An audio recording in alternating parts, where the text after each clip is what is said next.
My next guest is has an award show called the Truth Playmakers. It's the only African American youth award show that is founded and produced by African American youth. It's based in Atlanta, Georgia. I have on the phone the founder of the Truth Playmaker Awards. Please welcome to the Money Making Conversation, Christon Jones. Christon, did I get it right, Mr. Jones? Yes, you did, Mr. Rushion. Thank you.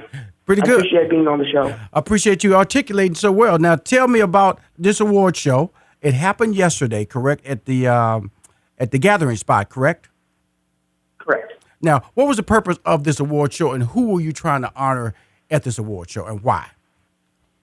Well, the purpose of the award show as a whole, because it's also a nonprofit, is to help underprivileged youth learn how to invest and trade in the stock market so we can create generational wealth and financial freedom for our community. And as far as the award show goes and who we're trying to honor, I'm trying to honor my peers and many of my black peers in business and different other industries, because we under the ages of 17 really don't get this as regarded as maybe an adult would in the same industry, even though we might be better. So I wanted to give us an opportunity to be able to connect and collaborate with each other, and not only each other, but have people in the room that we can connect and collaborate with, and that can take us to the next level. Okay, cool. Truth Playmakers. Now, Truth is a nickname of yours that you go by? Yes. Because you are the truth? Yes, my name is Christon the Truth Jones. The Truth. Okay, all right now. Got a lot of people out there. Some athlete can come track you down, like Paul Pierce. He's the truth in basketball. Deion Sanders. When he texts me, he always says he's the truth. So you the truth in the stock market. That's what you're saying, Mr. Jones? And period. Oh, I love it. Now, okay. Now, how old are you, young man? So we can talk about how you've been able to. I'm 12 years old. You're 12 years old, and you're respectful. I like that. And so, when did you feel that? Because tell me a little bit about your parents in your life. Because you're 12 years old, and you're effectively showing maturity and a point of view at 12 years old, and you're talking about the stock market. So, tell me a little bit about your parents. Well, my dad does real estate, and my mom is in the military. And my mom and dad have really been very important in helping me grow and get to where I am now, because I would not be where I am now without their support financially, emotionally, physically, and they've just helped me in so many ways. They're amazing and great people, always driving, looking for the next best thing they can do to help grow and help the community. Okay, cool. Now, 12 years old, point of view, stock market. What interests you, or what knowledge, when did you start looking at the stock market as a potential angle or a creative angle to look at? And when did you say, this is what I want to do? Well, it all happened back in like 2014. Okay, hold on. 2014, that's 5 years ago, so you was 7. When I saw a Facebook post that a 14-year-old, a black boy out of Chicago, had made $50,000 off the stock market after investment at Nike, since he wanted to buy some Jordans. So he invested like anyone who want to make that kind of money. I asked my mom to teach me how to do that and how to invest in the stock market. At first, she didn't take me seriously, but then I started reading up on the stock market and telling her about what I was learning. So then she started to take me a little more seriously, and eventually taught me, after taking a course of her own, how to invest and trade in the stock market. So, so she didn't take you serious because you're 7 years old. Go understand that, Mr. Jones. There's a reason I wouldn't take you serious either. You come up there, first of all, you don't have no money. So to invest in the stock market, you got to have money. So first of all, you need to go down and get some lollipops. That's what I'm thinking at 7 years old. You over here talking about me giving you money so you can invest in the stock. All I see is like it just going in the wind. So understand your parents were right not to take you serious, okay? So when did they start taking you serious, Mr. Jones? Around when Remember, I was you just 7 years old. Remember, you're 7 years old. So it took them 2 years to realize that. Were you saving any money at the time? Were you cutting in the yards?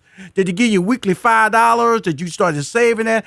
What were you doing with your money? No, I have to make my own money. Okay, I don't get allowance or nothing like that. Okay, so for 2 years, what did you do? Did you have any money saved over that period? You had birthdays. You had 2 birthdays come up. Did you get any money for your birthdays? What was happening there? I was I did get some money for my birthday. That helped a little bit. I know. But I was mostly hustling and selling my book, The Win Within. Okay, cool. Okay, now we get back. Okay, so you wrote a book at 7. Well, I wrote the book when I was 8. I got interested when I was 7. I wrote the book when I was 8. In less than 90 days, I made over $5,000. Okay, cool. Okay, now, here we go. That's a whole lot of yard cutting, because all I did was cut yard. Now, you're in air conditioning selling books now. Hold up now, Mr. Jones. This is Money Making Conversation. You realize that, right? This Money Making Conversation is a show I created to allow people to understand that you can be successful if you work hard and have a vision and set your goals. So I assume at 7 years old, let's go back, because right now you're 12, right? Yes. Okay, cool. At 7 years old, you saw a social media post where this young man, African-American young man, 14 years old, in Chicago, made $50,000 in the stock market. That was your inspiration. That was your light bulb, right? Mm-hmm.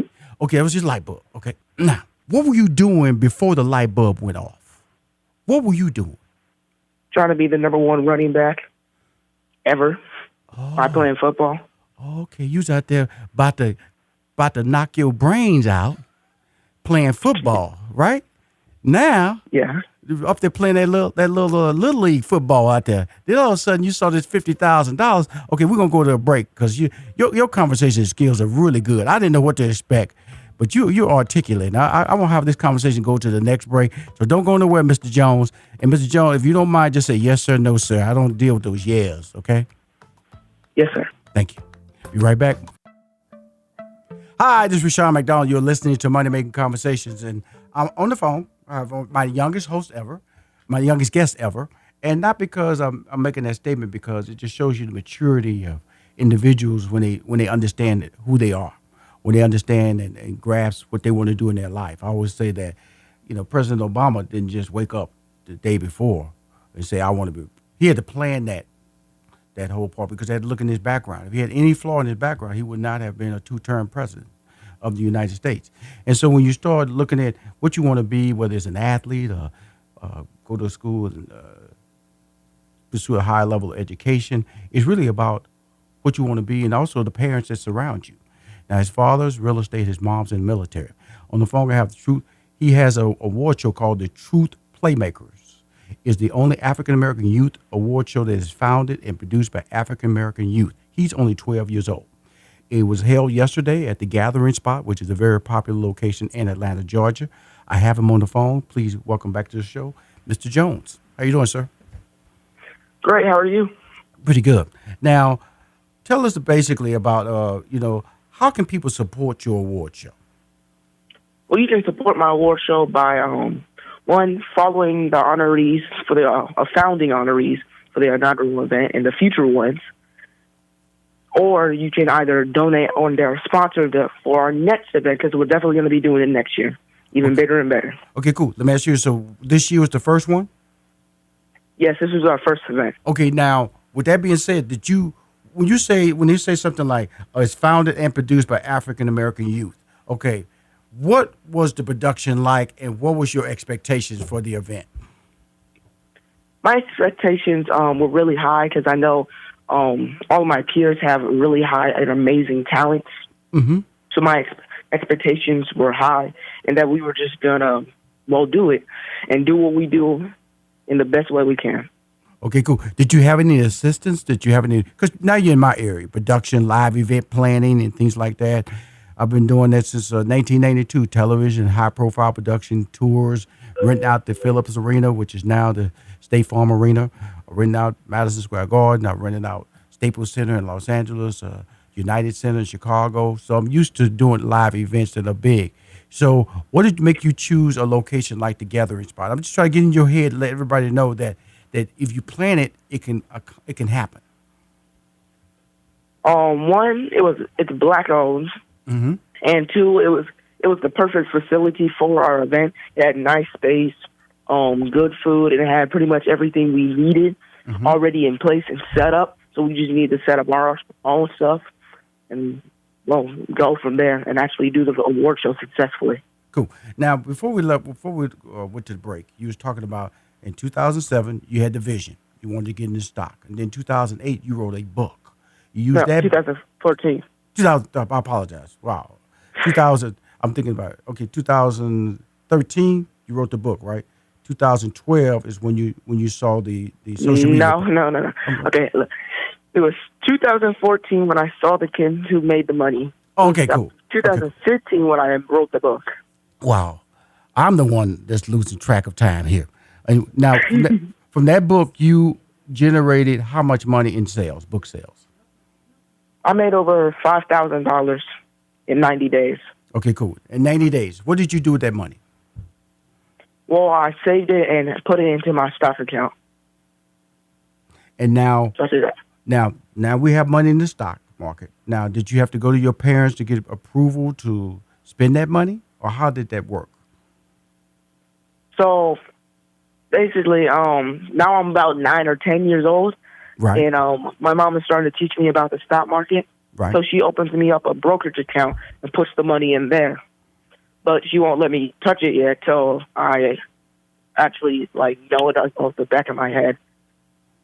Okay, so she's still not trusting you yet, which is good. Again, she don't want you to just make a mistake. This is money, and so I always tell people, understand when people are cautionary. That's all right. She's not spending your money. She's just telling you, maybe in your situation, you felt overly protective of your money. Now, what was the first trade that you made with your money? The first price? Yes, sir. So basically, the first time I made actual money in the stock market. Well, you bought stock, correct? Hold on, one sec. Can you say that again? Hello? Yes.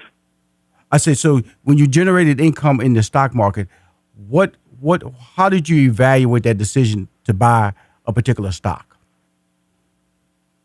Well, when I first made money in the stock market, and how I was able to evaluate it is by using a system that's been proven to work, and how to select great stocks. And the thing about the stock market is you don't need a whole bunch of stocks. You need like one or two that are consistently generating income. And so that's what you're saying. Like, for instance, my stock, I have they buy, I don't know. It used to be when I started buying my stock, I had Home Depot. I knew exactly what stocks I have. I don't know who. They tell me, they come to me, they say, we have a conservative line of stock. We have an aggressive line of stock. Where would you like to be? And that's what I said, well, I'm conservative. And so they'll buy my stocks based on that conservative line of thinking. So you're saying that if you're just an individual, don't just go out there buying a bunch of stocks. Focus on a couple or two or three. That's what you're saying, right? Yes, that's you've done your truth on. And your truth is right. T, 20 companies that you like and that you already buy from. R, research those companies thoroughly. U, understand the historical data. T, trade after closing. Give yourself some time to think about it. H, have an enter and exit strategy and stick to the plan. Don't be greedy. Okay, now, I'm impressed. Wish I'd have met you in 1995 when I invested in BAM, which was a Book a Million Club. Okay, that's I moved my stock when I invested in Kmart. I wish I'd have met you, young man. The truth. Now reiterate that little quote again, because I put it on my wall. Now say it again, because I'm gonna bring you back on my show. You're gonna come in my studio live. You don't mind sitting next to me, do you, sir? No, I don't mind. Okay, cool. We're going to sit next to you. We're going to do live. We're going to take questions on air, okay? Now, reiterate the truth again and what it means. I have adults right now writing it down, so talk slow. T, tap 20 companies that you like and that you already buy from. R, research those companies thoroughly. U, understand the historical data. T, trade after closing. Give yourself some time to think about it. And H, have an enter and exit strategy. And don't be greedy. Stick to the plan. I love it. He's not married. There's a lot of people that did the greedy part, haven't they? Truth. Mm-hmm. Oh, man, I've done it myself before. I really take care of it away. Oh, I love it. I love it. Because, see, the thing about it is that he's telling absolutely the truth. I tell people all the time, like, if you shop at Home Depot, why are you buying stock in Lowe's? Okay? If you're buying an Apple, why are you buying an IBM? Why are you investing in IBM? Buy where you feel. You see, when I was making mistakes was I would listen to these crazy people on TV. You know, the madman, Mad Money guy. He's led me astray many times. But it sounded so good. That's why I like what he's saying is that buy after closing. Because, you know, you can buy in the morning because they say it's hot. Because you'll see stock move. It can move. And then also you buy high, and by closing, it drops down. You lost money. So he's absolutely correct in his philosophy. I'm just letting you know this is a guy who's lost money. I think I made some money, but I know for a fact I've lost some money. Bam! I'll tell you, bam! Book a Million Club cost me some money. I'm willing to tell everybody publicly I did that. But I just wanted to bring you on the show, my friend, to talk about your award show. It's the first one ever. I will definitely be a part of your show next year. Like I said, my schedule's crazy, but I'm going to block out some time. But I know that I was invited to attend their show, and I wasn't able to make it because I was out of town. I told my staff, please, I want to let them know that I was very respectful for the invite, and I just wanted to bring you on my show today and let everybody hear what you're trying to do, and also I want to be a part of it next year. Is that cool? Yes, that's fine. And I'd like to say again, thank you for allowing me to be on the show. And are you located in Atlanta or somewhere else?